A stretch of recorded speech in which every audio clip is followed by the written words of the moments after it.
있게 되길 축원합니다. 우리 앞에 있는 제목을 다 함께 읽어볼까요? 시작. 모두 빛 가운데 행하시는 은혜가 임하길 축원합니다. 오늘 좀 오차가 있어서 이 서신 말씀이 잘못 읽혀졌는데요. 오늘 서신 말씀 요한일서 1장 5절부터 10절까지 말씀인데 그 말씀을 중심으로 말씀을 나눠드리도록 하겠습니다.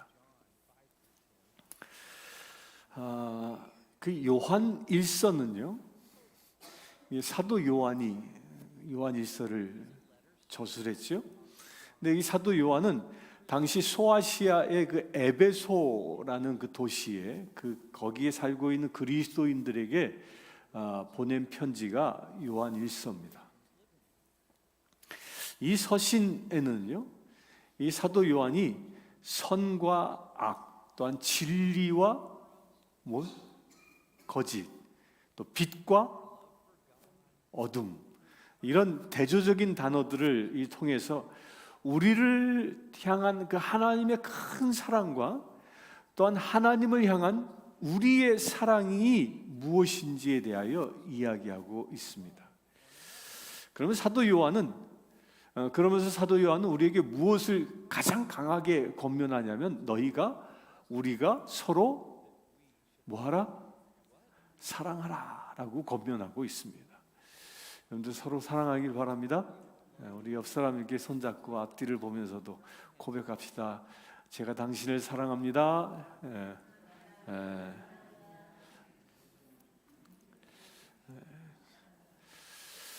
지난 부활절날 우리는 죽음에서 부활하신 주님을 만났습니다.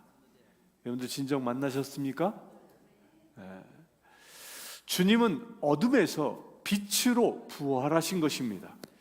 그리고 주님은 우리도 부활의 소망을 갖게 하셨습니다. 또한 주님은 부활을 통해 우리에게 새 생명을 주신 것입니다. 그래서 우리 주님은 우리를 치유하시고 우리를 회복시키신 것입니다. 그래서 우리 기독교 신앙은요, 체험 신앙입니다. 내가 치유되어지고 내가 회복되어지는 체험이죠. 마찬가지로 이 부인할 수 없는 이 체험을 한 사람이 누구냐면 그게 사도 요한입니다. 이 사도 요한은 육체로 오신 그 하나님을 부인하고 있는 이단들, 그때 당시에 그런 이단 가운데 영지주의자라는 그 이단들이 있었는데요, 그들을 향하여 이렇게 외치고 있는 겁니다. 나는 주님을 보았고 만났다라고 강력하게 외치고 있는 것이 사도 요한의 메시지입니다. 여러분들은 생명의 말씀이신 그분을 여러분들도 사도 요한처럼 체험하신 적이 있습니까? 주님을 만나신 적이 있으십니까? 여러분들이 삶에 부인할 수 없는 그런 신앙의 고백과 체험들이 있냐 말입니다. 잘 생각 안 나면 생각날 수 있게 되길 바랍니다. 정말 주님을 만난 사람은요, 밤을 새며 간증할 수 있는 고백이 있습니다. 여러분들에게 그런 고백이 있습니까? 생명의 말씀인 예수 그리스도는 하나님과 우리 사이에 끊임없는 사귐을 주고요, 또한 끊임없이 기쁨을 충만하게 합니다. 그 사귐은 우리를 빛 가운데 행하게 만드신다는 겁니다. 누구와의 사귐? 하나님과 나와의 사귐을 통해서. 사도 요한은 우리에게 그래서 빛 가운데 행하라고 말씀하고 있는 겁니다. 왜 우리가 빛 가운데 행해야 합니까? 그것은 하나님은 빛이시며 그에게 어둠이 조금도 없기 때문입니다. 요한일서 1장 5절에 보면 이렇게 얘기합니다. 우리가 저에게 듣고 너희에게 전하는 소식이 이것이니 곧 하나님은 빛이시니라. 그에게는 어두움이 조금도 없으시다라고 말합니다. 사도 요한이 예수님에게 듣고 전하는 소식입니다. 무엇이라고요? 하나님은 무엇이라? 빛이시다. 성경을 기록한 저자들은 하나님이 어떤 일을 어떻게 하셨는지에 대하여 구체적으로 기록합니다. 그리고 하나님의 영광이 얼마나 크고 위대한지를 찬양하고 있습니다. 그런데 사도 요한은 아주 독특하게도요, 하나님이 어떤 분이신지, 하나님은 어떤 성품을 가지고 계신지를 설명하고 있습니다. 사도 요한은 자신이 기록한 책들에서 하나님의 성품에 대하여 세 가지를 얘기합니다. 사도 요한이 기록한 책이 뭐죠? 에? 그렇지. 요한복음. 또 요한 1, 2, 3, 4. 또 할렐루야. 이 성경을 통해서 말하고 있는 하나님이 어떤 분인지 세 가지를 얘기하는데요. 그 첫 번째가요, 하나님은 영이시다. 와, 누구예요? 누가 이런 얘기를 하셨어요? 할렐루야. 두 번째는요, 요한일서 1장 5절에 하나님은, 좀 전에 말씀드린 하나님은 뭐라? 빛이시다. 그 세 번째는요, 요한일서 4장 8절에 보면 하나님은, 할렐루야. 오, 박수. 사도 요한은 이렇게 세 가지로 하나님을 설명합니다. 하나님은 영이시요, 하나님은 빛이시요, 하나님은 사랑이시다. 여러분들 기억하십시오. 하나님이 누굽니까? 그러면 이렇게 설명할 수 있어야 됩니다.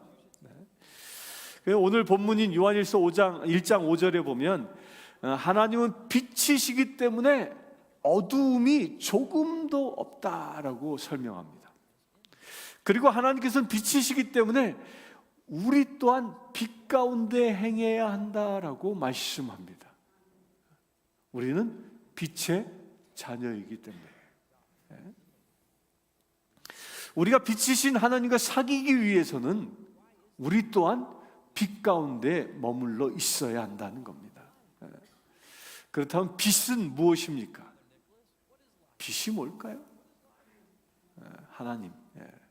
성경에서 말하고 있는 빛은 하나님이시면서 빛은 지식이요, 빛은 진리요, 빛은 의로움이라고 얘기합니다. 또한 빛이 비추어지면 사물이 환하게 드러나는 그런 존재입니다. 빛은요, 스스로 자기 자신을 보일 뿐만 아니라 빛이 비추어지면 다른 모든 것도 보이게 하는 속성이 있습니다. 또한 지성적으로 보면요, 이 빛은 우리로 하여금 진리를 깨닫게 하는 능력이 있습니다. 밝은 데서 보면 모든 게 환히 드러나잖아요. 그 얘기입니다. 또한 도덕적으로 빛은요, 우리에게 순결하고 거룩하게 만듭니다. 죄는 다 어디서 지을까요? 어두컴컴한 데서 짓는 거예요. 빛 가운데 있으면 죄 짓지 않습니다. 반면에 어둠은 무엇을 얘기합니까? 거짓과 무지와 죄사함들을 보여줍니다. 빛이 거룩함이라고 얘기하면요, 어두움은 죄라고 말하는 겁니다.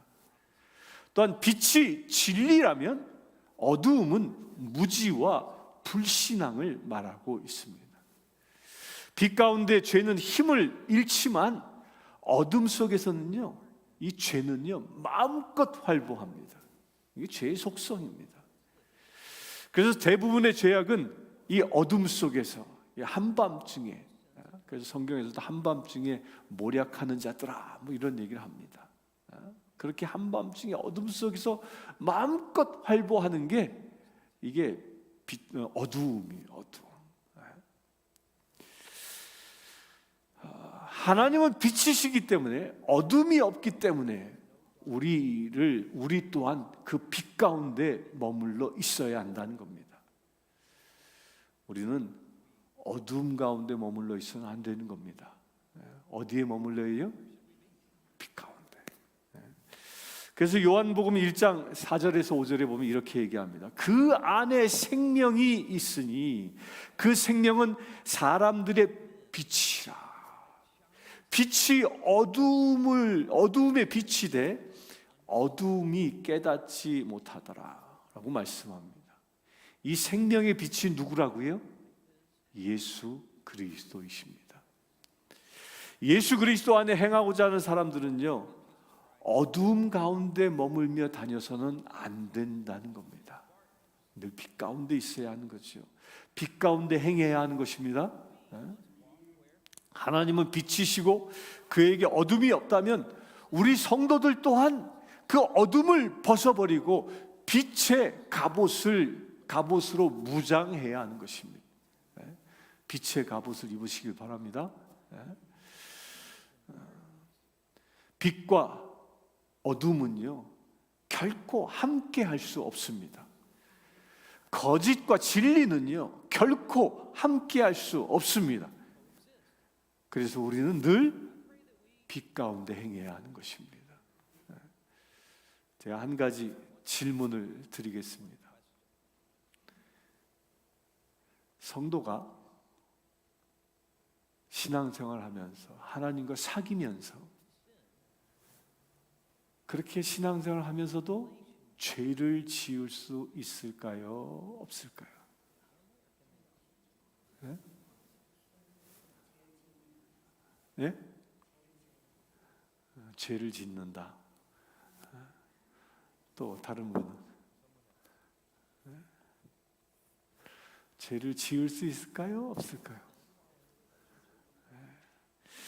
오늘 본문 6절에 이렇게 얘기합니다. 만일 우리가 하나님과 사귐이 있다 하고 그러면서도 어둠 가운데 행하면 거짓말을 하고 진리를 행하지 아니함이니라 라고 얘기합니다.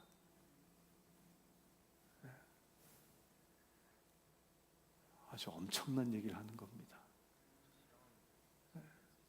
사도 요한은 이 요한 일서를 쓰면서요, 그때 당시에는 어떤 시대였냐면 영지주의자라는 그 이단 종파가 교회를 아주 혼란에 빠뜨리고 있었던 시기였습니다.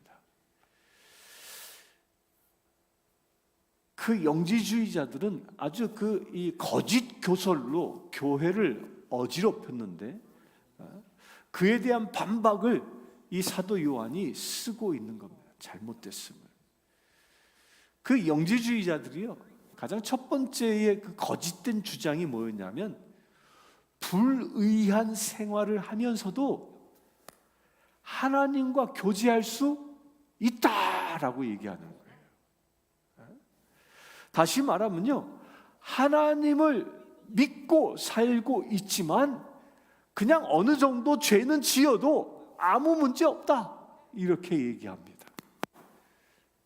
죄의 존재는 인정합니다. 그러나 그것이 하나님과 우리 사이를 갈라내거나 우리 사이를 막지 못한다라고 거짓 교설을 퍼뜨린 겁니다. 그게 영지주의자들이에요. 우리는 교회에 와서 하나님을 예배합니다. 찬송도 부릅니다. 또 말씀의 은혜도 받습니다. 은혜 받습니까? 또 기도도 합니다. 그러면서도 죄를 끊어버리지 않습니다. 심지어는요, 한술 더 떠서 죄를 누리기도 합니다.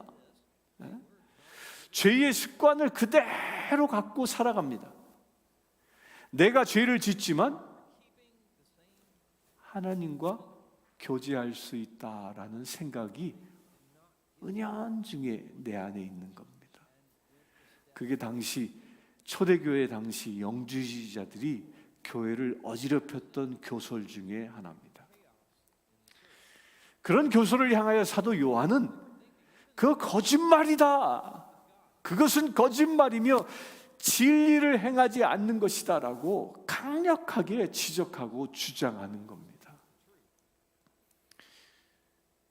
죄인은 하나님과 절대로 교제할 수 없습니다.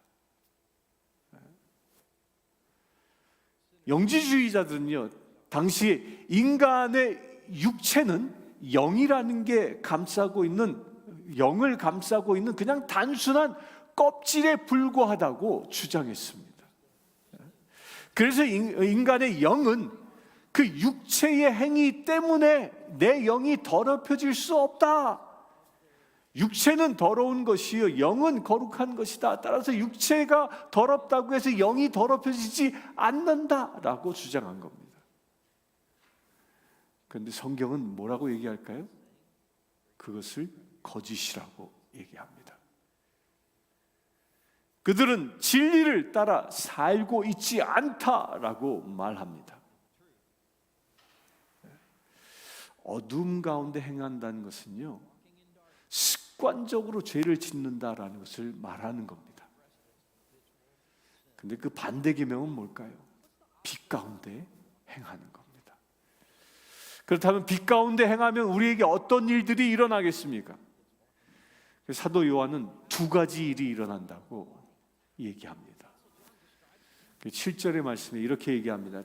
저가 빛 가운데 계신 것 같이 우리도 빛 가운데 행하면 우리가 서로 사귐이 있고 그 아들 예수의 피가 우리의 모든 죄에서 깨끗하게 하실 것이요 라고 말합니다. 사도 요한은 우리가 빛 가운데 행하면 두 가지 일이 일어난다고 얘기하는 거예요. 첫 번째가 뭐예요? 우리가 하나님과 우리 안에 사귐이 있다라고 얘기합니다. 두 번째가 뭐예요? 예수의 피가 우리의 모든 죄를 씻기우는 역사가 일어난다는 겁니다. 사랑하는 성도 여러분, 우리 이거 기억해야 합니다. 우리는 죄를 갖고서는요, 하나님을 만날 수 없습니다. 하나님과 깊은 교제, 사귐을 나눌 수도 없습니다. 그렇기 때문에 하나님을 볼 수도 없고요, 하나님의 말씀을 들을 수도 없고요, 또한 하나님의 손이 없어서 교제할 수도 없는, 곧 하나님의 손길을 느낄 수도 없게 되어진다는 겁니다. 단지 우리의 죄악이 우리와 하나님의 사이를 벌렸고 우리의 그 손의 피가, 죄의 피가, 우리 입술의 그 거짓이 하나님을 만나지 못하게 한다는 것입니다. 하나님은 거룩하시기 때문에 죄인인 우리가 만날 수 없는 겁니다. 그래서 하나님은 뭐라고 그래? 내가 거룩하니 너희도 거룩하라 말씀하는 겁니다. 빛이신 하나님은 그 빛을 누구에게 비추실까요? 우리에게 비추십니다. 그리고 그 빛을 받은 우리는 그 빛을 세상을 향하여 반사하는 존재입니다. 아멘이십니까? 예수 그리스도의 빛이 여러분들에게 임하는 은혜가 임하기를 축원합니다. 또 그 빛이 내게 임하면 나를 통하여 주님의 빛이 세상에 반사되어지는 거예요. 그 빛을 받아 그 많은 수많은 빛들이 서로 마주치는 것을 보고 뭐라고 얘기하냐? 그게 성도 간의 교제다라는 거예요. 내가 예수의 빛을 받아 반사하고, 여러분들 한 사람 한 사람이 예수 그리스도의 빛을 받아 반사하고, 그러면 그 빛의 반사가 모이면 어떻게 돼요? 환한 빛의 덩어리가 되는 겁니다. 이거 한 가지 실험해 보면 압니다. 이게 초라고 생각해 보세요. 양초입니다.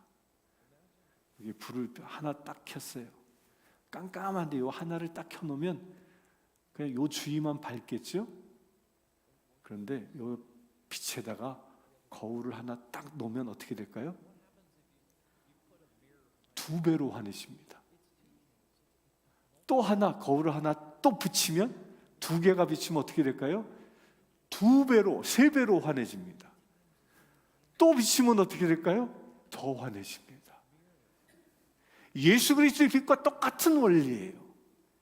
빛 대신 예수 그리스도가 여러분들을 비추고 여러분들이 또 그 빛을 받아 세상을 비추면 그 사람이 많아지면 많아질수록 빛의 영역이 넓어지는 거예요.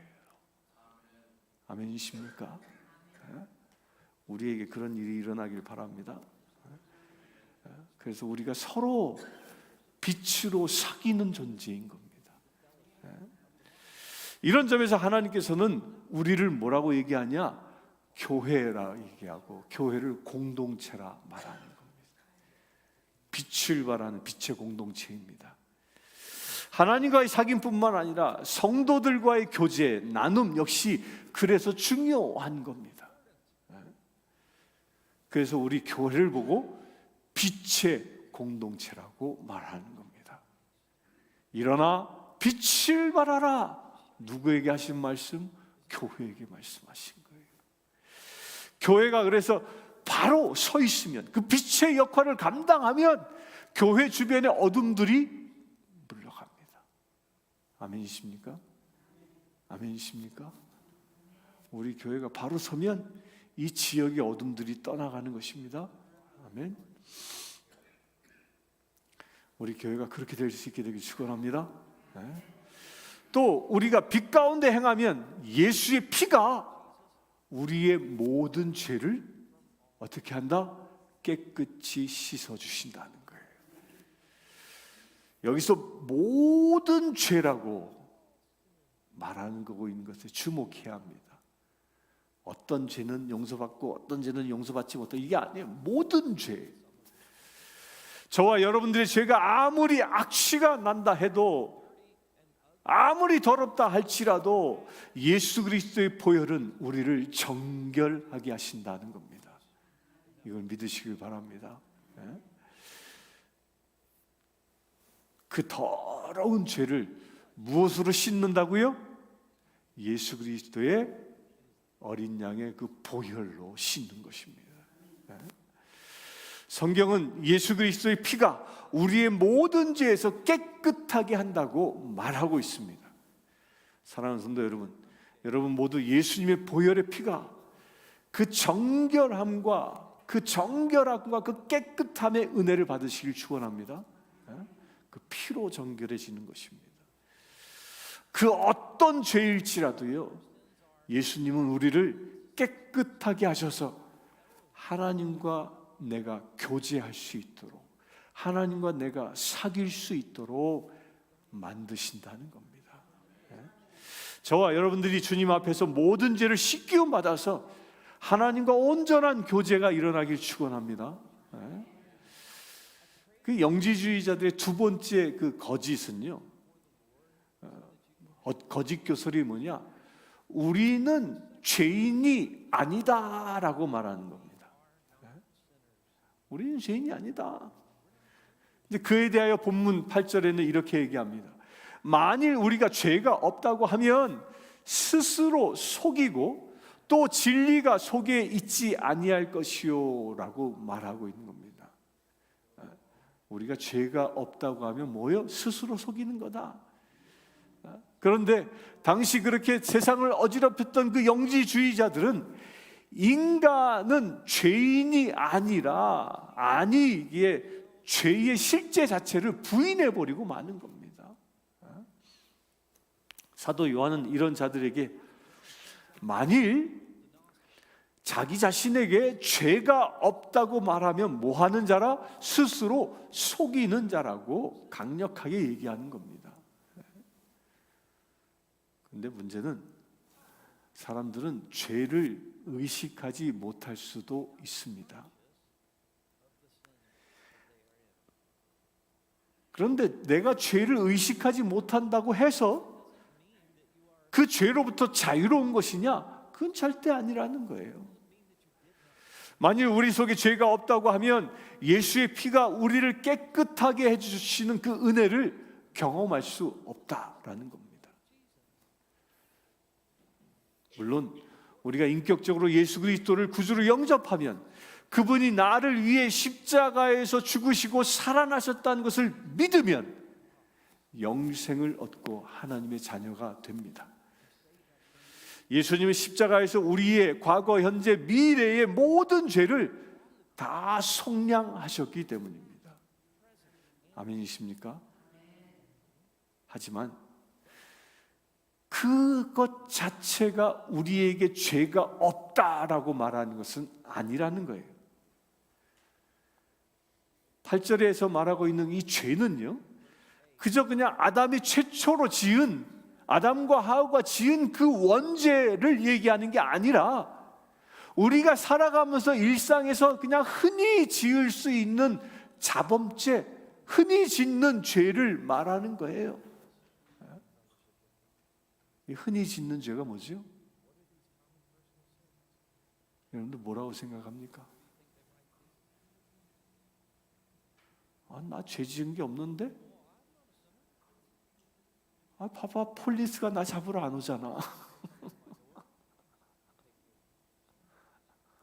오늘 아침에 한 분이 성경 공부에 늦어서 차를 70마일로 몰았대, 로컬 도로에서. 폴리스 안 따라와서 여기 폴리스 따라올까봐 사이드 밀러 열심히 보면서 얼마나 조마조마하셨을까. 폴리스가 안 따라온다고, 나를 잡으러 오지 않는다고 죄 짓지 않는 것이 아닙니다. 누군가를 용서하지 못하면 그것도 죄입니다. 누군가를 사랑하지 못하면 그것도 죄입니다. 누군가를 시기 질투하면 그것도 죄입니다.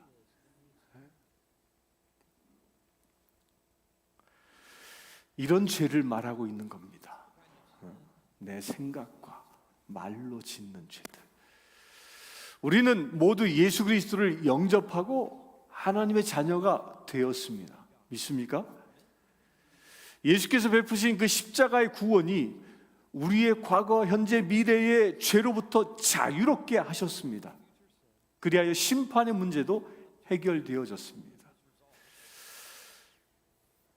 우리의 신분에는 변화가 없지만 또 그 신분에 합당한 삶을 살기 위해서 우리는 매일 우리 그 연약함 속에서 뭘 해야 하는 거냐면요, 연약함 속에 무너지는 나의 죄를 고백하며 살아가야 한다는 거예요. 한 번 거듭났다고 해서 다시 죄를 짓지 않는 것이 아니기 때문에 그래요. 거듭나도 끊임없이 죄를 짓지요. 따라서 끊임없이 우리는 뭐 해야 한다? 회개해야 한다는 거예요. 그 죄를 하나님께 고백해야 한다는 겁니다. 그래서 거듭난 자도 죄를 지을 수 있다는 거예요. 그런데 중요한 건 그 지은 죄를 감추거나 변명하거나 하는 것이 아니라 주님 앞에 그때 고백해야 하는 겁니다. 말씀 9절에 보면 만일 우리가 죄를 자백하면 저는 미쁘시고 의로우사 우리 죄를 사하시며 모든 불의에서 우리를 깨끗하게 하실 것이요 라고 말합니다. 예수께서는 우리를 구원하신 그 사실에는 변함이 없지만 우리 안에는 허물이 남아있는 겁니다.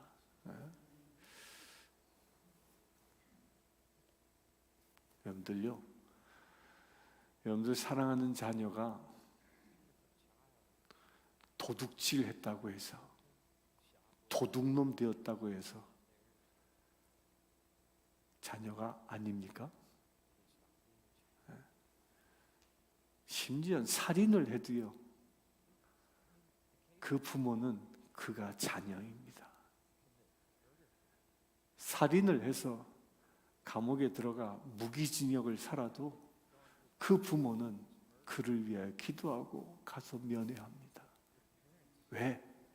자녀이기 때문에, 자기 자식이기 때문에.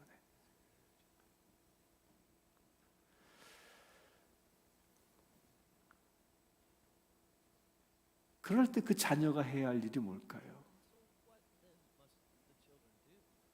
부모 관계의 회복을 위하여 회개하는 거지요.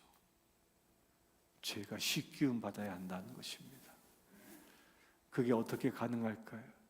죄의 그 허물을 자백하고 하나님께 용서를 구해야 하는 것입니다. 이 부부 사이도 마찬가지입니다. 부부지간에 살다 보면 서로 싸울 수도 있습니다. 또 잘못을 저지를 수도 있습니다. 그렇다고 부부가 아닙니까? 그래도 부부예요. 그러나 온전히 아름다운 부부가 되기 위해서는, 그 부부간의 행복이 지켜지기 위해서는 무엇을 해야 할까요? 서로 용서하고, 죄를 지었으면 고백하고, 그런 관계가 늘 일어나야 한다는 겁니다. 그렇게 되면 부부라는, 남편과 아내라는 신분의 변화는 없지만, 그 용서를 구하고 용서하고 사랑함으로 인하여 그 관계가 바른 관계가 되어지는 것이죠. 그래서 주기도문엔 예수님께서 우리에게 이렇게 가르칩니다. 우리가 우리에게 죄 지은 자를 사하여 준 것 같이 우리 죄를 사하여 주옵소서. 우리도 이런 자백이 필요합니다. 이런 고백이 필요합니다. 그런데 반면에 사탄은요, 우리가 지은 죄를 가지고요 집요하게 우리를 공격합니다. 집요하게. 그래서 우리는 매일 주님 앞에 죄를 고백해야 하는 것입니다. 더 이상 죄의 노예로 사는 것이 아니라, 죄의 굴레에 갇혀서 신음하며 사는 것이 아니라 하나님 앞에 고백해야 하는 것입니다. 그러면 하나님께서 자유함을 주시는 것입니다. 우리가 죄를 고백하면 주님은 약속하신 대로 우리의 모든 죄를 용서하십니다. 그리고 모든 불의에서 우리를 깨끗하게 하시는 것입니다.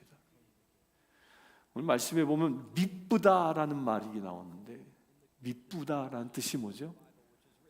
어떤 사람은 한국말 잘 몰라가지고 이쁘다라고 생각하는데, 미쁘다가 이쁘다가 아닙니다. 이것은 신실하다라는 순수 우리말이에요. 데보라님 아셨죠? 한국말 어려워요. 신실하다.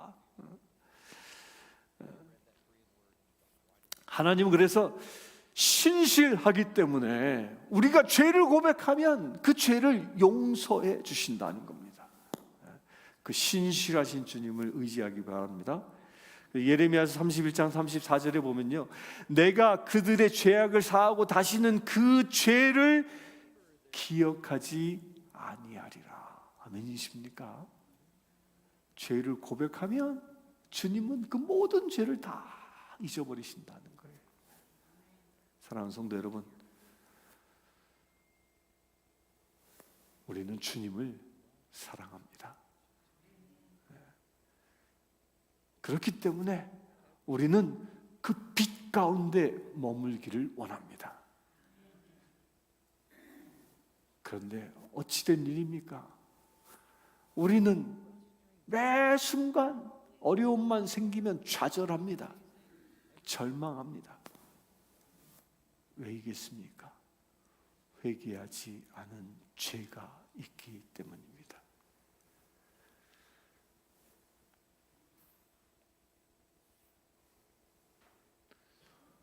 누가 돌을 던질 수 있겠습니까? 사탄은 큰 내가 지은 죄 때문에 우리를 공격합니다. 그리고 너무 힘들게 합니다.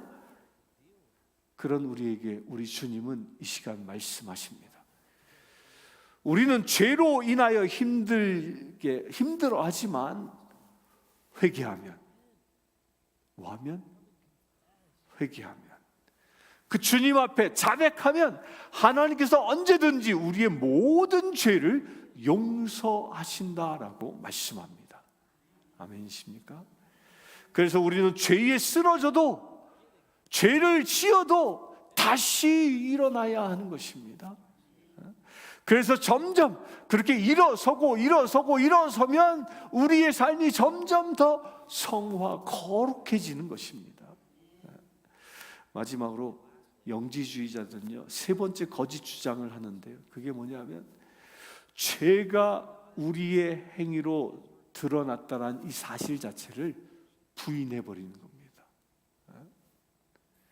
그래서 10절에 사도 요한이 이렇게 얘기합니다. 만일 우리가 범죄하지 아니하였다면 하나님을 거짓말하는 자로 만드는 것이니 또한 그의 말씀이 우리 속에 있지 아니하니라라고 말씀합니다. 영지주의자들은 우리의 영은 선하고 육체는 악하기 때문에 선한 영은 육체의 영향을 받지 않는다라고 주장하는 자들이에요. 다시 말하면요, 내가 지금 죄를 짓는 것은 이 육체가 짓는 것이지 내 영혼과는 전혀 관계없는 거다라고 주장하는 게 영지주의자입니다. 그렇기 때문에 자기가 죄를 짓고 있으면서도 죄를 짓는 게 아니다라고 얘기하는 거예요. 육체가 죄를 짓지만 영은 관계없기 때문에. 그래서 영은 죄를 지은 적도 없다라고 선언하는 겁니다. 이게 영지주의자예요. 이 말씀은요, 지금 죄를 짓지 않고 있을 뿐만 아니라 지금까지 지을 죄도 그 어떤 것도 없다라고 아주 뻔뻔하게 나는 죄인이 아니라 의인이다라고 주장하고 있는 겁니다. 자신이 지은 죄의 행동도 부인하고 그 죄성까지도 부인하는 아주 악랄한 주장인 겁니다. 판사 앞에 서서 지은 죄가 명확한 증거가 있음에도 불구하고 나 죄인 아니야, not guilty 라고 주장하면 판사가 어떻게 열받지? 똑같은 겁니다. 그러나 성경은 모든 사람이 죄를 지었다라고 말합니다. 만약 그들의 주장이 맞다면, 그 영지주의자의 주장이 맞다면 누가 거짓말쟁이가 되는 거예요? 하나님이 거짓말쟁이가 됐다는 얘기예요.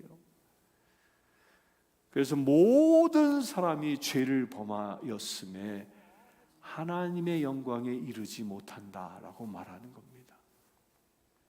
의인은 없으니 하나도 없다라고 말하는 겁니다. 이것을 부인한다면요, 하나님을 거짓말쟁이로 만드는 것이다 라고 사도 요한은 얘기하는 겁니다. 우리는 아픈 사람입니다.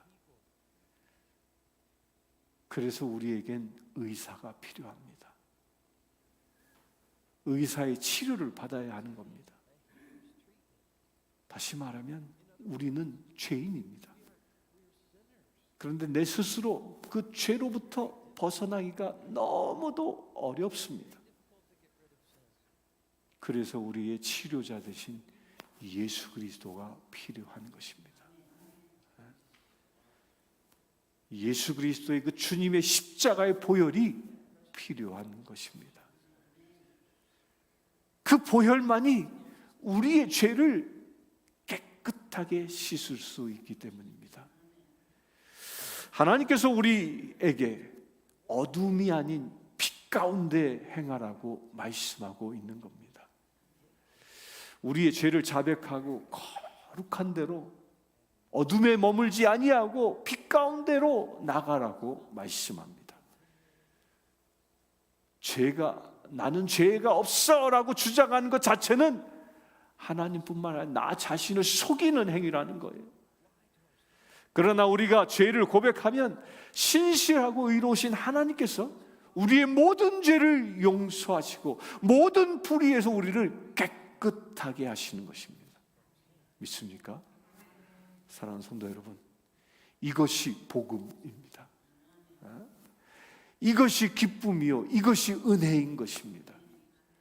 우리는 낙심할 때도 있고 좌절할 때도 있지만 우리의 죄를 주님께 고백함으로 다시 일어설 수 있는 것입니다. 다시 일어나 전진해 나아갈 수 있는 것입니다. 죄를 자백하며 그 거룩함 가운데 나아갈 수 있게 되길 축원합니다. 실패하거나 낙심할 때, 좌절할 때 십자가의 보혈의 공로로 새로운 힘과 주님의 그 용서함과 그 축복을 받을 수 있게 되길 축원합니다. 하나님이 베푸시는 은혜와 그 용서를 받아들임으로 더 이상 죄와 어둠과 과거의 죄의 그 악한 습관으로부터 벗어날 수 있게 되길 축원합니다. 예수님의 그 은혜와 그 축복의 빛 가운데 행할 수 있는, 그리하여 우리를 통하여 여러분들 모두가 다 아름다운 생명의 열매를 맺으시길 주의 이름으로 축원합니다. 함께 기도하겠습니다. 주 아버지 하나님, 우리가 어둠 가운데 있었으나, 우리가 죄 가운데 있었으나 주님께서 우리에게 빛으로 임하여 주셔서 우리로 하여금 어둠을 물러가게 하시고 빛된 자녀 되게 하심을 감사합니다. 우리가 죄를 자백함으로, 죄를 고백함으로 예수 그리스도의 보혈로 우리의 죄를 씻어주시는 애 감사합니다. 주님, 이 시간 주께서 보혈의 핏값을 주고 사신 믿음의 새들 한 사람 한 사람마다 빛된 영광으로 임하여 주시옵소서. 그래야 이 시간 예배하는 모든 심령들이 어둠을 밝히는 빛된 자녀 되게 하여 주시옵소서.